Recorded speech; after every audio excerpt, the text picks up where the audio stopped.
আসসালামু আলাইকুম। আমি doctor Arifur Rahman Ashik, orthopedic specialist. আমি আজ আপনাদের একটি স্পোর্টস ইনজুরি নিয়ে একটি কেস শেয়ার করব। আমার পেশেন্ট, ইয়াং পেশেন্ট, তিনি স্পোর্টসম্যান।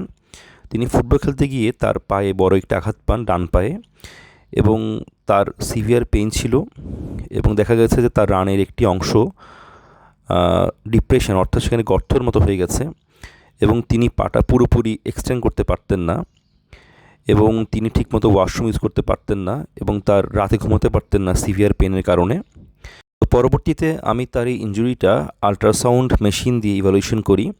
ডক্টর নূরজাহান বিনতে সাইদ তিনি তার এমএসকে আলট্রা, মাস্কুলোস্কেলেটাল আলট্রাটি করেন, এবং দেখা যায় তার পেশেন্টের যে ভাস্টাস ইন্টারমিডিয়াস মাসল এর মধ্যে একটি বড় টিয়ার মানে ছিঁড়ে গেছে, এবং সাথে তার প্যাটেলার যে বোনসটা আছে তার উপরে একটা বার্সা আছে, প্রি প্যাটেলার বার্সা, সেখানে কালেকশন, এবং নি জয়েন্টে অনেক কালেকশন।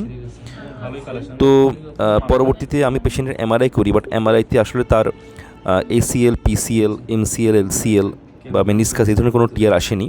তো নি জয়েন্ট কালেকশনটা মূলত তার ট্রমাটিক ইভেন্টস থেকে হয়েছে।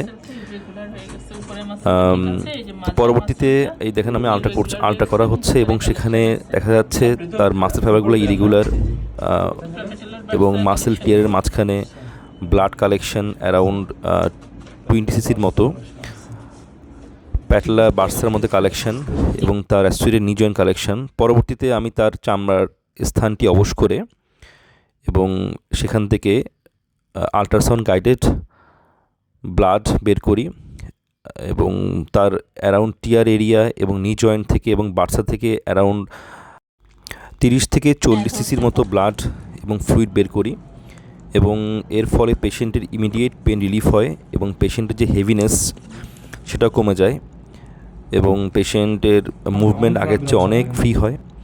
তো পরবর্তীতে পেশেন্টের একটা রেস্ট ফেজ দেওয়া হয়, এবং পেশেন্টের গ্র্যাজুয়ালি এক্সারসাইজ করতে বলা হয়, এবং পেশেন্টের রিহ্যাবিলিটেশন ফেজ খুব পার হওয়ার পরে পেশেন্ট খুব দ্রুতই সুস্থ হয়ে ওঠে। তো থ্যাংক ইউ সবাইকে কেসটা দেখার জন্য।